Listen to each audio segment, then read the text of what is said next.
Our house was a palace, sure, but a cold and echoing one. Marble floors, fancy furniture that looked like it belonged on TV, not under my feet, that was my life. Dad, Richard the Great they called him at his construction company, built it all from scratch. He loved me to pieces, his only kid, but seeing him was like catching a glimpse of a shooting star, there and gone too fast. Gotta chase that next project, kiddo, he'd say with a wink, his booming voice the only warmth in the giant house. My mom, Isabella, well, she was the ice queen on a frozen throne. 18 years younger than Dad, she had cheekbones sharper than a diamond and a closet bigger than my entire room, overflowing with clothes that sparkled like disco balls. Her days were a whirlwind of fancy salons with French names I couldn't pronounce, massages that cost more than my bike, and gossip sessions with her friends who looked like they were all carved from the same mold. The only time Mom ever seemed to remember I existed was when she needed someone to boss around. Those jeans are a mess, honey. She'd sneer, her voice dripping with fake sugar. Haven't I taught you how to keep things tidy? Funny thing was, the house was spotless, thanks to a whole army of maids who scurried around like silent mice. But if I dared to sit down and watch cartoons after school, here she'd come, faster than a cheetah after lunch. Shouldn't you be learning something useful, Lily? She'd snap, her perfectly painted nails tapping a sharp rhythm on the counter. Like how to clean these floors properly before you ruin them? Useful? Cleaning floors? I looked at Dad, who was just coming through the door, grass stains on his jeans and a smile on his face. He'd been playing catch with the neighborhood kids again. Leave her alone, Isabella, he'd rumble, his voice warm and deep. She's got plenty of time for chores later. How about some ice cream sundaes, champ? My treat. Dad was my hero, my best friend. He'd wrestle with me on the floor, his booming laugh filling the house, a stark contrast to Mom's constant complaints. He taught me how to throw a perfect spiral, how to fix a leaky faucet, and most importantly, how to be kind, even when the world felt cold and empty, just like this giant house. The year I turned 15 was supposed to be different. Driver's ed, maybe a summer job at the ice cream shop down the street, all the normal teenage stuff. Instead, it became the year everything went sideways, faster than a roller coaster gone rogue. It started with a cough. A nagging, wet cough that wouldn't quit. Dad, who could usually shake off a cold in a day, just kept getting worse. His booming laugh faded into a raspy wheeze, his once strong hands grew thin and trembled slightly when he held mine. Doctors became a constant presence in our house. Stern-faced men and women who spoke in hushed tones that sent chills down my spine. A cruel diagnosis, laryngeal cancer. Dad, ever the optimist, kept a brave face. Just a little bug, he'd say, his voice weak but his eyes full of the same warmth I knew and loved. Nothing a few trips to the doc can't fix. Those trips turned into hospital stays, harsh treatments that left him drained and pale. The vibrant man who could build a skyscraper from the ground up was reduced to a frail shadow, his once booming voice barely a whisper. I spent every spare minute by his bedside, holding his hand, reading him stories, praying for a miracle. Don't worry, champ, he'd rasp, his eyes filled with concern. I'm gonna be alright. You're gonna be alright. Worry? I was drowning in it. The thought of a world without Dad's booming laugh, his rough but comforting hugs, was unbearable. Mom, however, remained a constant source of irritation. While Dad fought for his life, she continued her self-absorbed routine. Honestly, Richard, she'd complain, her voice clipped and cold. You're giving me a headache with all this coughing. Maybe you should just sleep in the guest room, it's keeping me awake. One thing I did notice, though, was a subtle shift in her appearance. Maybe it was just me, but her designer clothes seemed to fit a little tighter, her perfectly flat stomach developing a slight bulge. It was a bizarre contrast to Dad's worsening condition, a small, unsettling detail amidst the storm. Then came the day, a seemingly ordinary Tuesday. Mom was on her way out, a fresh manicure appointment awaiting her. Don't forget the black polish, darling. She called back from the doorway. Black always goes best with mourning. Mourning? What was she talking about? Before I could question it, the phone rang. Mom answered, her voice dripping with fake concern. A few moments later, she hung up, her face a mask. Well, she sighed, a strange, almost satisfied glint in her eyes. Looks like today needs to be a black manicure after all. My heart hammered in my chest. A cold dread wrapped its icy fingers around me. What do you mean? I stammered, my voice barely a whisper. Mom's mask slipped for a fleeting moment, a flicker of something cold and calculating crossing her face before it was replaced by a perfectly practiced frown. Just some unfortunate news, Lily, she said, her voice back to its usual icy tone. Looks like you'll be needing a strong woman to take care of you now. The days that followed were a blur of black crepe and forced smiles. The funeral home transformed our living room into a sterile, flower-filled showroom. Mom, ever the drama queen, reveled in the attention. Black lace or sweetheart neckline? She agonized, parading a seemingly endless stream of dresses in front of the mirror. Her friend, a woman with bleached blonde hair and a permanent pout, cooed in approval. Oh darling, the sweetheart neckline. So Audrey Hepburn at her husband's funeral. Absolutely tragic and chic. Don't you think it's a little excessive? I ventured, my voice barely above a whisper. Mom's eyes narrowed. Excessive? Honey, this is for your father. We need to show his friends and family how much we respected him. Respected? The word tasted like ash in my mouth. By showing off your cleavage? The air crackled with tension. Mom's perfectly painted smile faltered for a second, replaced by a flash of something cold and dangerous. You watch your tone, young lady, she hissed, her voice low and menacing. These are adult matters you wouldn't understand. The adult matters turned out to be endless phone calls with florists and caterers, each conversation punctuated by Mom's theatrical sighs and demands for the absolute best. My grandparents, bless their hearts, tried to shield me from the worst of it, but the strained silences and worried glances spoke volumes. The funeral itself was a performance. Mom, draped in a ridiculously elaborate black dress that clung to her curves like a second skin, played the grieving widow to the hilt. Tears streamed down her perfectly made-up face as she clung to the arms of various concerned-looking relatives. Later that night, as I scrolled through social media in a daze, a familiar face popped up on my feed. There she was, Mom, in all her tragic and chic glory, the funeral photo plastered across her Instagram page. The caption, dripping with saccharine sentiment, spoke of her undying love and devotion to my father. The love of my life, gone too soon, it read. A week had crawled by since Dad's funeral, each day a heavy weight on my chest. Mom, however, seemed to thrive in the silence. The endless parade of black dresses was replaced by a return to her usual flamboyant wardrobe, her smile a little too bright, her eyes a little too cold. One evening, as I trudged up the stairs after another day of forced pleasantries at school, the sound of unfamiliar laughter filtered through the air.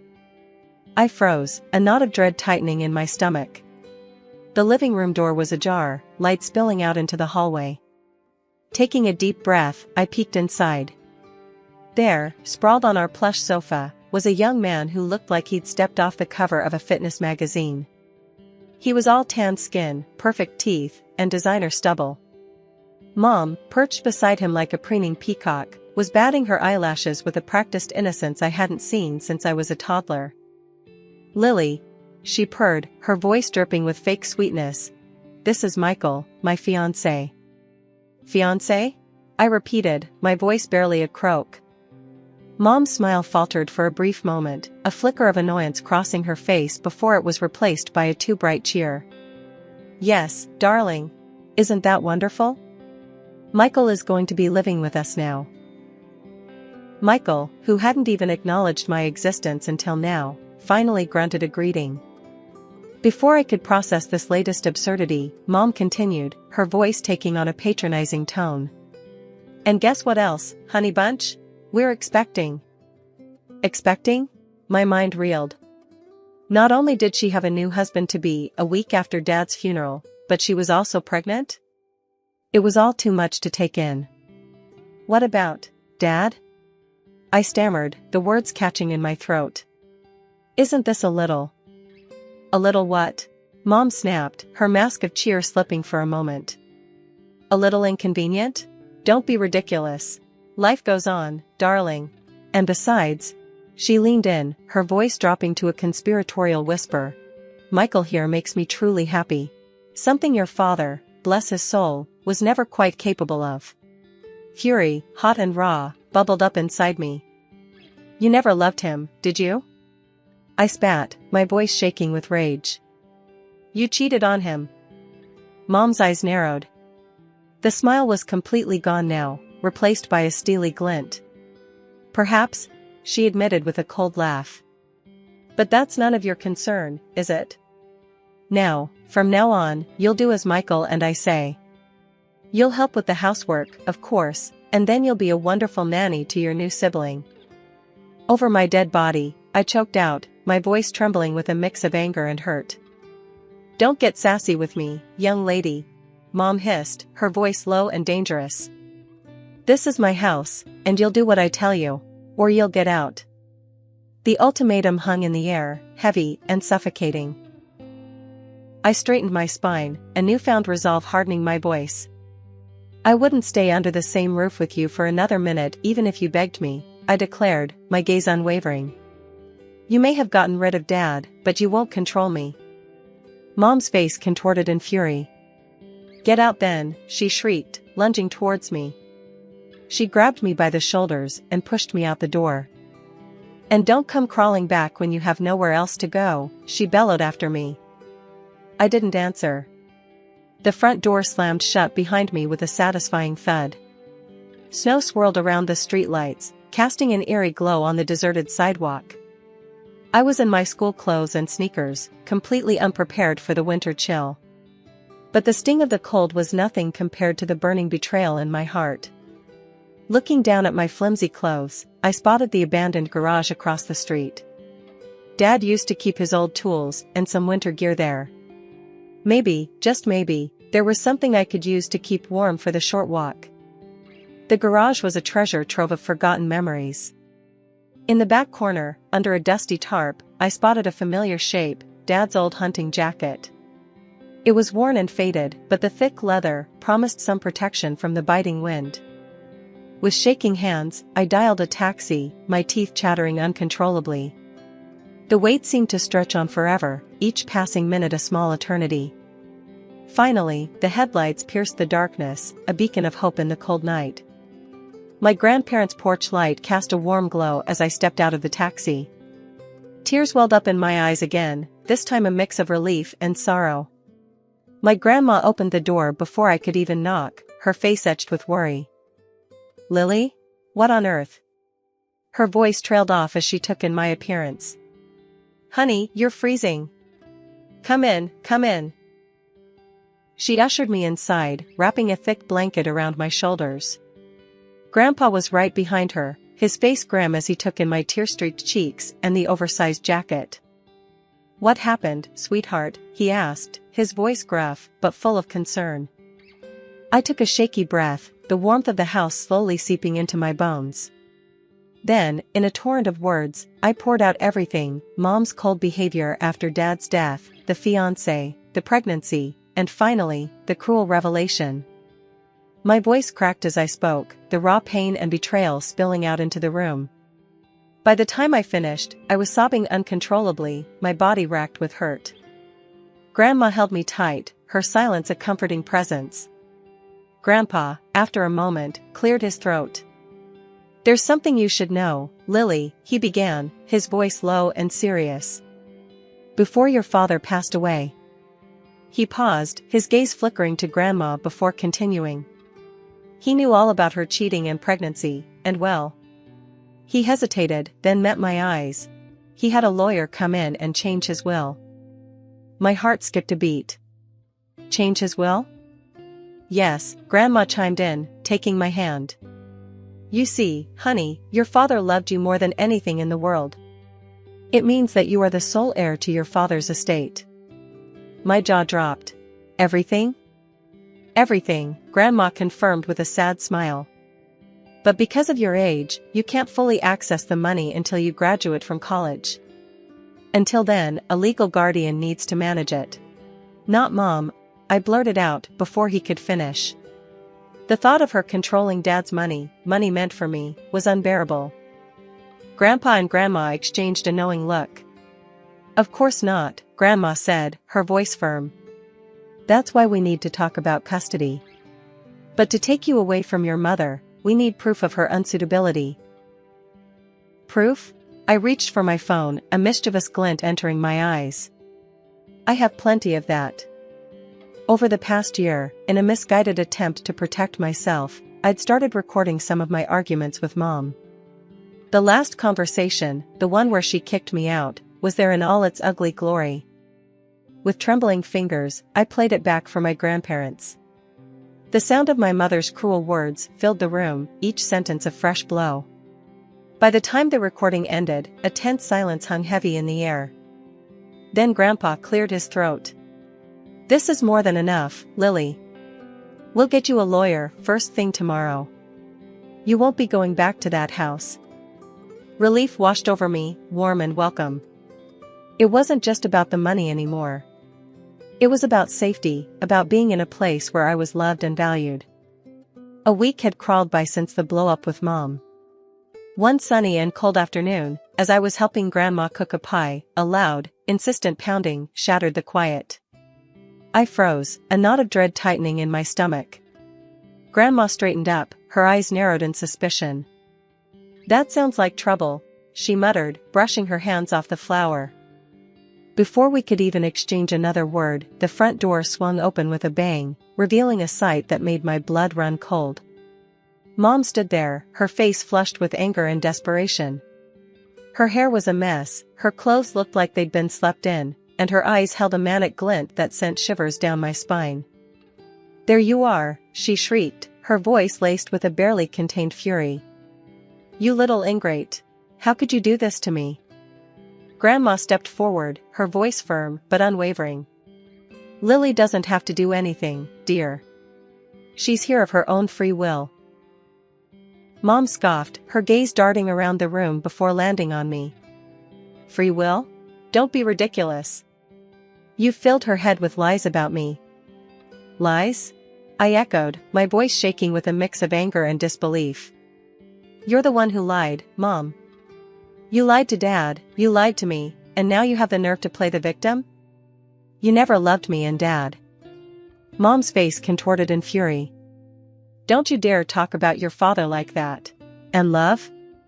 You think that dusty old man was capable of love? He was boring, Lily. A drag. I deserved more. Her words hung heavy in the air, a cruel and selfish justification for her actions. My fists clenched at my sides, the anger bubbling inside me threatening to boil over. So you married him for money, then cheated on him while he was still alive? I spat, my voice dripping with disgust. And now you're angry because you're not going to get your claws into his inheritance? Mom's face turned ashen, her bravado crumbling under the weight of my words. Look, she said, her voice cracking with desperation. I know I messed up. But can't we just forget all that? I found out about the new will, Lily. You have everything now. You can help me, can't you? I'm pregnant, for crying out loud. I have nowhere to go. Her words hung heavy in the air, a desperate plea for a lifeline. A part of me, a tiny, insignificant part, flickered with a misplaced sense of pity. But then I remembered the countless nights I'd spent alone. Those were your choices, Mom, I said, my voice devoid of sympathy. And now you have to face the consequences. 2 months flew by in a whirlwind of activity. Lawyers, court dates, social worker visits, it felt like my life had become a legal drama. Mom, unsurprisingly, contested the custody hearing tooth and nail. The courtroom was a tense battleground. Mom, dressed in a cheap-looking suit and overly dramatic makeup, sat across from me, a picture of fake concern. Your Honor, she began, her voice trembling with manufactured emotion. I am Lily's mother. I love her dearly, and I'm her only living parent. Taking her away from me would be a travesty." Her words were like nails on a chalkboard, a stark contrast to the cruel reality I knew. My lawyer, a sharp woman with a steely gaze, wasted no time in presenting her case.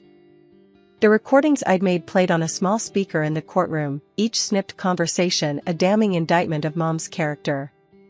Her voice, dripping with contempt and frustration, filled the room, leaving a stunned silence in its wake.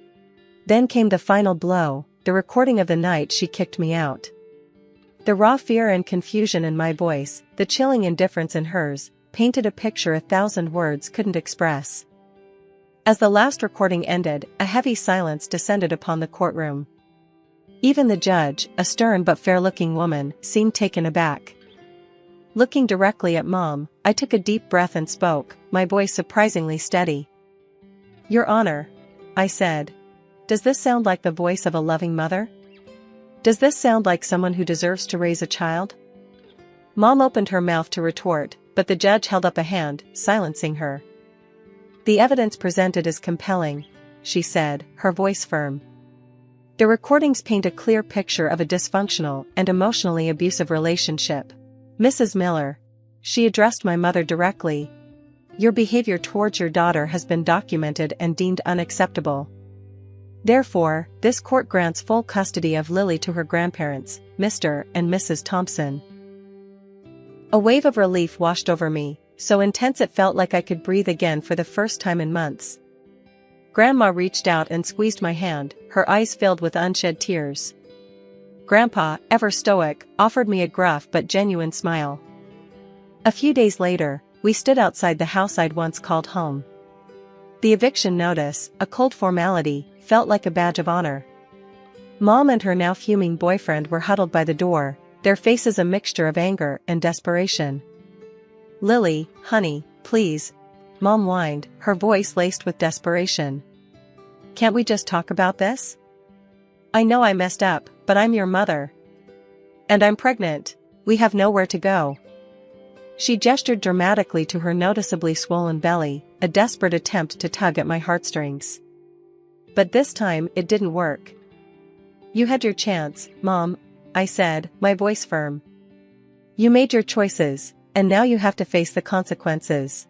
Besides," I added, "you have Dad's savings, enough for a decent apartment and a comfortable life for you and your new family."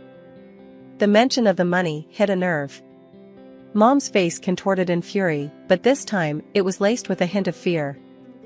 "You wouldn't dare cut me off," she hissed, her voice brittle. "I don't have to," I replied coolly. "You'll have access to a monthly stipend, enough to cover your basic needs. But that's all. Consider it my charity." Mom opened her mouth to argue, but the look in my eyes must have stopped her. With a final glare in my direction, she stormed off, her boyfriend trailing behind like a kicked puppy. 5 years had melted away like summer snow. Graduation from high school was a bittersweet affair, a celebration of achievement tinged with the pang of leaving a familiar chapter behind. Now, with a brimming acceptance letter in hand, I stood on the precipice of a new adventure, college. The University of Economics loomed ahead, a bustling hive of knowledge and ambition. Grandma fussed over my dorm room, insisting on rearranging the furniture for maximum efficiency. Grandpa, ever the pragmatist, helped me set up my laptop and internet connection, muttering about the outrageous cost of higher education. "Don't worry, Grandpa," I said, giving him a hug. "I'll make the most of it.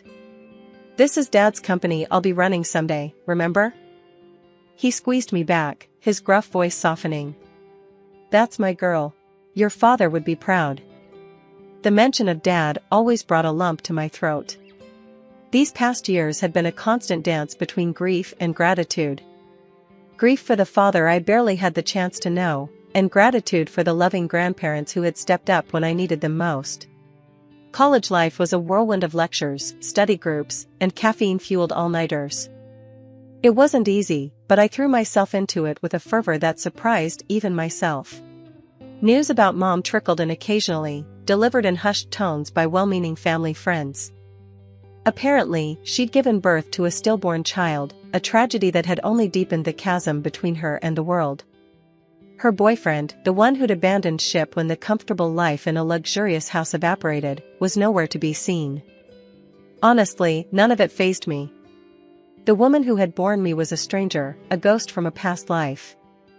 I had no room for negativity in my life, not when I was busy building a future where hard work and determination were the cornerstones of success.